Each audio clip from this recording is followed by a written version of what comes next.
दोस्तों ये रमेश भाई है, इनका इंटरव्यू हम पहले ले चुके हैं, 7-8 महीने पहले लिया था उनको इंटरव्यू। उनको 15 महीने पहले इंजरी हुई थी और आज का ये इंटरव्यू बहुत ही क्रूशियल होने वाला है और बहुत ही अच्छा इंटरव्यू, क्योंकि इसमें आपको जानने मिलेगा कि स्पाइनल कॉर्ड के कितने सारे फैक्टर्स होते हैं। जिनको कम इंजरी उनके लिए एक खास इंटरव्यू, जिनका एक पैर अच्छा होता है, एक पैर जिनका वो ठीक नहीं होता, काफ़ी उनका फुट ड्रॉप आ जाता है, तो उनके लिए खास है, क्योंकि बहुत सारे उनके मसल्स इंटेक होते हैं और क्या क्या वो अगर एक्सरसाइज नहीं करते तो क्या प्रॉब्लम होता है एंकल के रिलेटेड भी। ये बहुत ही अच्छा इंटरव्यू होने वाला है, क्योंकि इसमें आपको बहुत सारी चीज़ें और बहुत सारे इसके जो सिम्टम्स है वो पता चलने वाले हैं।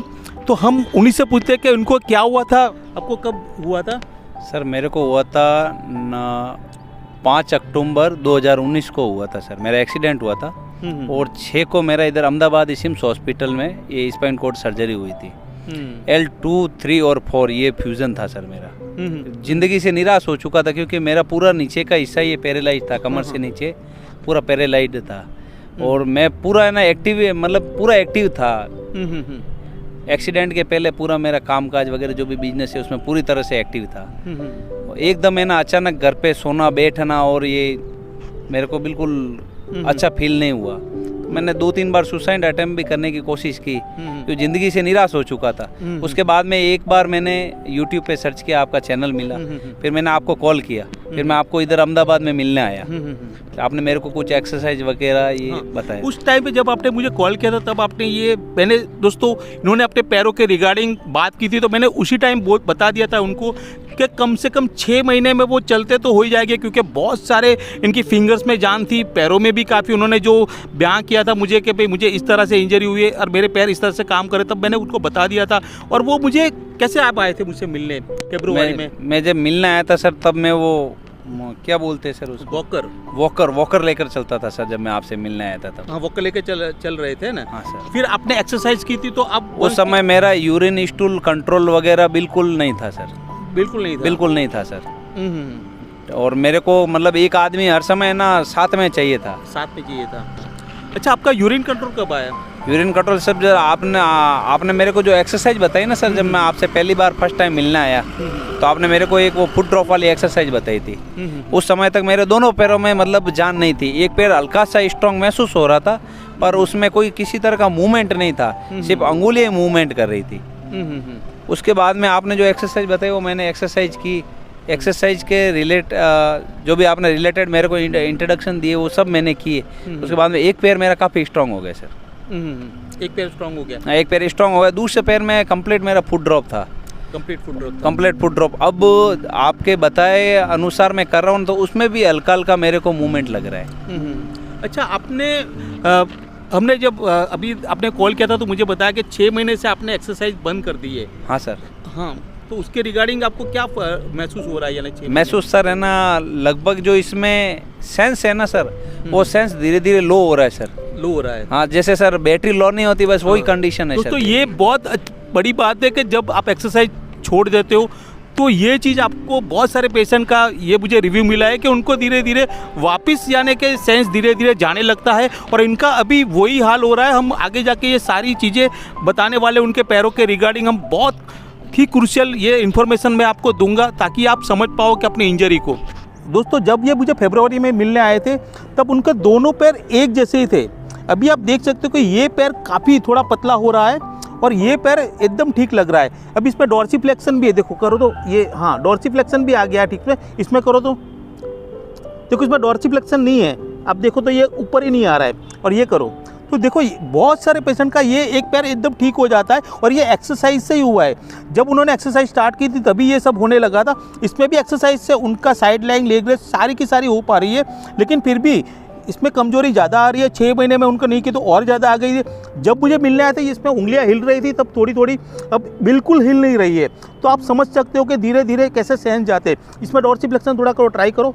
देखो ये इतना ही हो रहा है, और ये ट्राई करो, देखो इसमें पूरा हो रहा है। अब ये ऊपर करके पैर हिलाओ तो इसको ऊपर कर दो, ऊपर करो, ऊपर, एक सेकंड, हाँ अब उसको ऊपर करो, हाँ डॉर्सीफ्लेक्शन हो रहा है। नीचे करो, हाँ प्लेंटर भी हो रहा है, हाँ इन्वर्जर भी हो रहा है और एवर्जर भी हो रहा है। देखो तो सब चारों तरफ से ये पूरा का पूरा एकदम से अच्छा हो रहा है। और हाँ थोड़ी बहुत बीच में से अगर ये दबाओ तो हाँ ये इसमें भी काफ़ी पावर आ गया है। ये हाँ ये भी काफ़ी पावर आया है, थोड़ा बहुत ऐसे कह सकते हैं कि 10-20% इसमें बस थोड़ा पावर चाहिए। और काफ़ी ये काफ मसल भी बहुत ही अच्छे है। इसमें आप देखोगे तो काफ मसल बिल्कुल लूज़ है, और इसके रिगार्डिंग देखो ये आप इसमें पता चल जाएगा आपको कि ये काफ मसल्स काफ़ी अच्छे हैं, ये बिल्कुल छोटे हो गए। और इसमें आप हाँ उठाओ तो देखो, एक सेकंड ऐसे करो, देखो दोस्तों इसमें जो है ना वो फुट ड्रॉप अभी पूरी तरह से आया नहीं है, क्योंकि ये अभी भी पकड़े रखा है।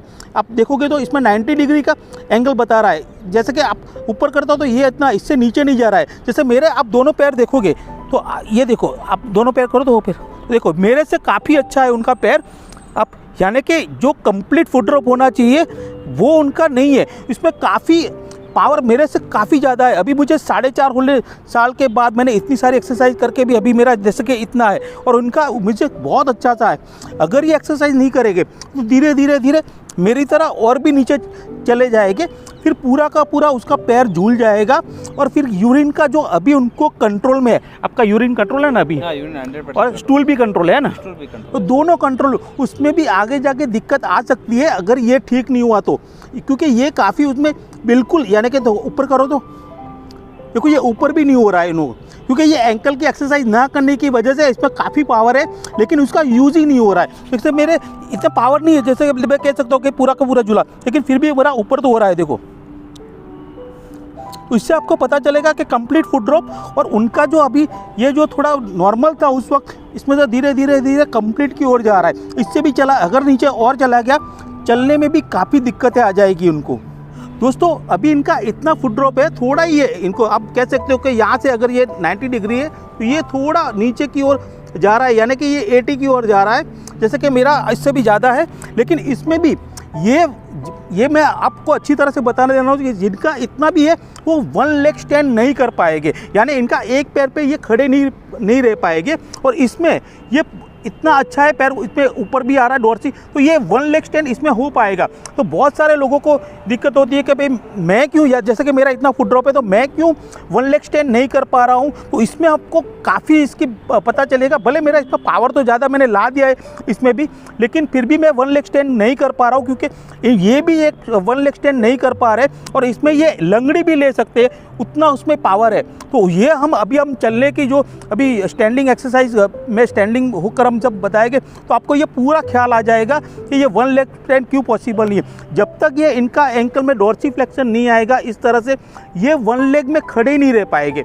इसमें 1 लेग स्टैंड पॉसिबल ही नहीं है, क्योंकि इसमें कोई पावर ही नहीं है, तो इसमें क्या बैलेंस कर पाएंगे। तो बहुत सारे ऐसे फुट ड्रॉप वाले पेशेंट है वो हमेशा एक्सरसाइज ट्राई करते हैं 1 लेग स्टैंड की, कि भाई मुझे बैलेंस आ जाए, बैलेंस है, तो बैलेंस इससे नहीं आएगा, ये पैर में कभी नहीं बनेगा जब तक आपका पूरा ऐसे होने नहीं लगेगा। और जैसा मेरा ये 90 डिग्री पर आ जाएगा, इनकी तरह अगर मेरा आ गया तो मैं 1 लेग स्टैंड कर पाऊंगा।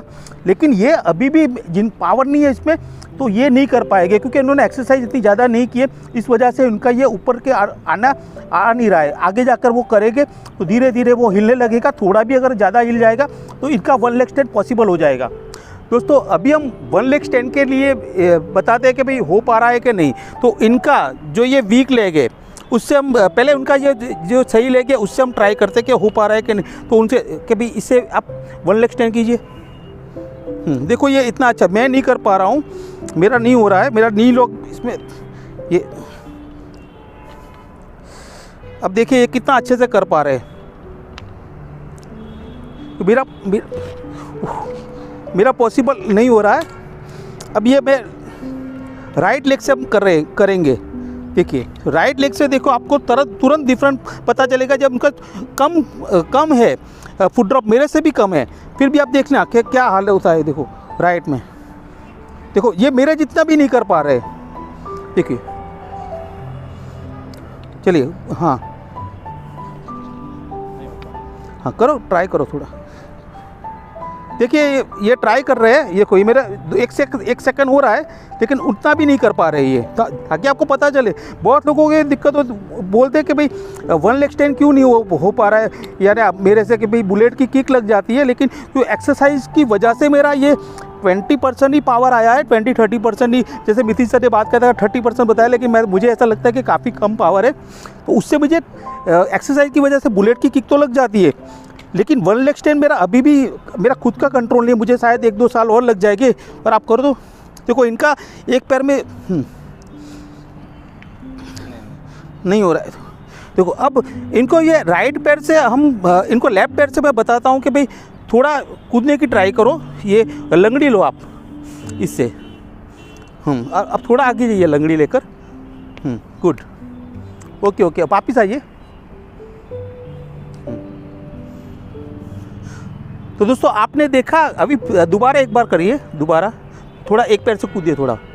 हाँ बस, हाँ देखो ये एक पैर से लंगड़ी भी ले सकते हैं इसमें। इस पैर पे अभी आपको ट्राई करेंगे तो ये इसमें वन लेग स्टैंड ही नहीं हो रहा है, जैसे कि ये स्टैंड ही नहीं हो रहा है। तो कूदने की तो देखो मुझसे भी नहीं हो रहा, तो मैं कूद तो ऐसे मैं स्टिक पर हाथ रख कर भी नहीं कूद पाऊँगा। ये स्टिक पर हाथ रख के कूदिए, देखो इसमें काफ़ी पावर है, मेरे से भी ज़्यादा है, फिर भी वो ट्राई करेगा तो देखो ये नहीं हो पा रहा है। थोड़ा कूदने के नी लॉक नहीं होती, नी लॉक नहीं हो रही है देखो। तो ये स्टिक से करते फिर भी नहीं हो पा रहा है, फुट ड्रॉप मेरे से कम है, लेकिन फिर भी जो पावर नहीं है उसकी वजह से क्या दिक्कतें आ रही है ये आपको समझना पड़ेगा। बहुत सारे यानी पेशेंट है कि भाई नी हिल ही नहीं रहे और वो सोचते हैं कि मुझे वन लेग स्टैंड क्यों नहीं आ रहा है, मैं कूद क्यों नहीं पा रहा हूँ। तो ये सब इसमें ये इनके ये पैर है, जैसे उनका डॉर्सिफ्लेक्शन आना बहुत ज़रूरी है। उंगलियाँ का किसी भी तरह आपको हिलानी पड़ेगी और उसकी एक्सरसाइज मैंने बहुत सारी एक्सरसाइज बताई हुई है। देखिए हम धीरे धीरे चल रहे हैं ताकि आप समझ पाओ, चलने की पैटर्न को ठीक से देख पाओ। अब देखोगे तो रमेश भाई को एक ही पैर में फुट ड्रॉप है और मुझसे कहीं कम है, और मुझे दोनों पैर में फुट ड्रॉप है। फिर भी आपको चलने की पैटर्न से आपको समझ में आएगा कि मैंने एंकल की एक्सरसाइज बहुत ज़्यादा की, इसलिए मैं थोड़ा अच्छे से चल पा रहा हूँ। और देखिए मेरे पैर बहुत ही उनसे भी ज़्यादा ड्रॉप है, फिर भी आपको देखेंगे तो मैं जिस जगह पे मैं चाहूँ उस जगह पे मैं रख सकता हूँ, और वो चाहकर भी वो सही पोजीशन पे नहीं रख पा रहे हैं, क्योंकि एक्सरसाइज कम करने की वजह से पूरे पैर की जो पोजीशन है वही उनकी खराब हो गई है। जहाँ गिरने चाहिए वहाँ नहीं गिर पा रहे, और अब देखोगे तो काफ़ी दिक्कतें आ रही है। अब नॉर्मली जब मैं कॉन्शियसली चलूँगा तो आपको लगेगा ही नहीं कि मुझे कुछ हुआ है। अब देखोगे तो काफ़ी मेरी पैटर्न और चलने की बहुत स्टाइल अच्छी लगेगी आपको उनसे। दोस्तों जिनका कम फुट ड्रॉप है उनको भी एंकल की एक्सरसाइज बहुत नेसेसरी है, और आपने इसमें देखा कि धीरे धीरे एंकल में सेंसेशन चला जाएगा और वो चाहकर भी आप अपनी पोजीशन पे पैर नहीं रख पाओगे और दौड़ भी नहीं पाओगे। अच्छा रमेश भाई, आपने देखा कि मेरे पैर से भी आपका जो मसल इंटेक है ऊपर जो हो रहा है, फुट ड्रॉप उतना नहीं है जितना होना चाहिए, कंप्लीट तो नहीं है, वो तो आपने देख लिया। मुझसे काफ़ी क्या कि आपके पास अंदर मसल इंटेक है, लेकिन आपने एक्सरसाइज नहीं करने की वजह से वो प्लेंटर और डॉर्सी नहीं आ पाया है जितनी करनी चाहिए। अगर तो आप ज़्यादा करोगे तो श्योर आ जाएगा। तो आपको क्या लग रहा है अब? सर आएगा नहीं ना, 100% श्योर आएगा सर, श्योर आ जाएगा, श्योर आएगा सर। एक्चुअल में सर अभी प्रॉब्लम चल रही है सर मेरी सर्वाइवर की, क्योंकि मैं पूरे परिवार 10 लोगों का मेरा सर परिवार है, 4 बच्चे हैं मेरे, मेरा छोटा वाला भाई है जो अभी भी पढ़ रहा है, तो उन सबका है ना अभी भी सर्वाइवर सर भगवान ने मेरे जिम्मे ही डाल रखा है। नहीं बराबर है। तो 7 महीने तक सर मैंने बेड रेस्ट की। उसके बाद में सर मैं संपर्क में तो आपके पहले ही आ चुका था, पर आपसे मैं काफ़ी मोटिवेट हो गया जब मैं आपको चलते वगैरह वीडियो में देखता था, आपसे काफ़ी मोटिवेट हुए होके 7 महीने बाद में सर मैंने फर्स्ट अपना जो साइड था सर वो लिया। वहाँ सोते सोते मैंने वो साइड पूरा करवाया। उसके बाद में कुछ है ना हिम्मत बढ़ी, तो अभी सर मैं अपना बिजनेस वगैरह जो भी है बिल्कुल सेटिस्फाई 50% से सर रिकवर हो चुका है। 50% मैं भी रिकवर हो चुका हूँ सर। जैसे जैसे मेरा बिजनेस रिकवर होगा सर उसके साथ साथ मैं अपने आप को रिकवर कर लूँगा। 1 साल सर मेरा बिजनेस रिकवर होने में लगेगा, 1 साल मेरे को भी 100% रिकवर होने में लगेगा। बाकी सब आपकी दुआएं होगी जो काम आएगा। अच्छा, ये मैं तो कहता हूँ कि अपना बिजनेस रिकवर तो ठीक उससे भी ज़्यादा बढ़े, लेकिन ट्राई करना कि बिजनेस करते करते भी एक्सरसाइज आप थोड़ा रूटीन करते रहना। और दोस्तों मुझे एक बात कहना है कि बहुत सारे पेशेंट हैं जिनको यानी सर्वाइवल की दिक्कत होती है और वो सोचते हैं कि भाई हम एक्सरसाइज करके पहले ठीक हो जाए। तो मैं उनसे कहना चाहता हूँ कि भाई आप बिजनेस को मत छोड़िए। जिनकी नौकरी है वो बहुत सारे ऐसे पेशेंट के नौकरी छोड़ के हम क्या रिहैब चालू कर दे, तो मैं उनको भी मना करता हूँ कि भाई ये सब सर्वाइवल के लिए ज़रूरी है, क्योंकि हम ये ठीक होना उसी से मैं भी ठीक होना इसलिए चाहता हूँ कि मैं आगे जाके बिजनेस कर पाऊँ। अगर मैं अपना बिजनेस छोड़ के ठीक हो जाऊँगा, फिर मैं बिजनेस को मैं कैरी नहीं कर रहा हूँ, तो इससे फ़ायदा क्या होगा मेरा ठीक होने का। तो इन पर जैसे कि उन्होंने बताया कि 7 महीने तक एक्सरसाइज की, फिर उन्होंने वापस बिजनेस शुरू कर दिया और अभी वो 50% अपना कमबैक कर दिया है बिजनेस में। लेकिन इसमें इनका ये सब बहुत सारी चीज़ें छूट गई, पैर भी थोड़ा पतला हो गया, तो वो रिकवर कर देंगे बिजनेस के साथ साथ। उन्होंने अब सोच लिया कि रिकवर कर देंगे, तो बिजनेस को आपको आपको आपकी जो भी आप रूटीन में जो आपकी कमाई है उसको कभी भी आप मत अवॉइड कीजिए। ये बीमारी बहुत लंबे चलने वाली है, उसमें साथ साथ अगर आप एक्सरसाइज कर दिए तो बहुत अच्छी बात है। 101% सर, मैं आपको मतलब प्रॉमिस करता हूँ, क्योंकि आपके हिसाब से मेरे को अब कॉन्फिडेंट नहीं सर, ओवर कॉन्फिडेंट है कि मैं जो दूसरा वाला पैर मेरा जो वीक है, ये राइट वाला, ठीक है ना, मैं इससे लंगड़ी लेके चल के बताऊंगा आपको। क्या बात है, देखो ये इतना कॉन्फिडेंस से बोल रहे क्योंकि जब आए थे तब इसमें काफ़ी हिलचाल थी पैरों में, अभी बिल्कुल नहीं है क्योंकि उन्होंने उसके बाद अपना बिजनेस रिकवर करने के लिए ये सेक्रीफाइस किया है। लेकिन उनको अब ख्याल आ गया, वो मुझसे खुद मिलने आया राजस्थान से, तो मैं चाहता हूँ कि भाई अब वो उन्होंने कहा कि भाई अब थोड़ी थोड़ी वो एक्सरसाइज करना चाहते हो। तो कितने घंटे आप अब बिजनेस के साथ साथ सुबह कितना सर? सुबह अर्ली मॉर्निंग उठते ही सर मैं 1 घंटे करता हूँ, और शाम को जाने के बाद में लगभग आधा 1 घंटा में करता हूँ। तो हम चाहते हैं कि भाई अब वो थोड़ी बिजनेस के साथ साथ वो एक्सरसाइज भी कर पाए। अब बिजनेस के साथ साथ ट्राई करना कि भाई ये सब थोड़ा पैर जैसे आपने क्या है कि डोर्सिफ्लेक्शन की थोड़ी थोड़ी आप कर पाए, उस तरह से कोशिश करना ताकि आपका बिजनेस भी अच्छे से चले और आपकी एक्सरसाइज भी चले साथ साथ। ठीक है, थैंक यू सर। मैं सबसे एक SCI पेशेंट्स से कहना चाहूँगा कि आप भले है ना एक बार पैर अपने कमर से नीचे पैरालाइज हो, भले व्हील चेयर पर हो, पर आप एक जरूर कीजिए, कहीं नहीं हो, जैसा भी काम हो, कैसा भी काम हो, चाहे महीने का 1000 रुपया भी मिले, आप जहाँ पर भी करो, चाहे वॉचमैन की नौकरी क्यों ना हो, वहाँ बैठे बैठे पैरों को ऐसे हिलाइए, ऐसे हिलाइए, जैसा आपको लगता है वैसे एक्सरसाइज करते रहिए, खाली मत बैठिए। खाली बैठने से कुछ नहीं होना है। दोस्तों ये बहुत ही अच्छा इंस्पिरेशन मैसेज है। दोस्तों अब हम अगले वीडियो में फिर मिलेंगे। Bye, see you, take care. मुझे किसने क्या क्या कहा, भटकता रहा मैं सिर्फ आवारा, मैं एक बादल में चलता रहा, गगन बरस पड़ा तो आवा।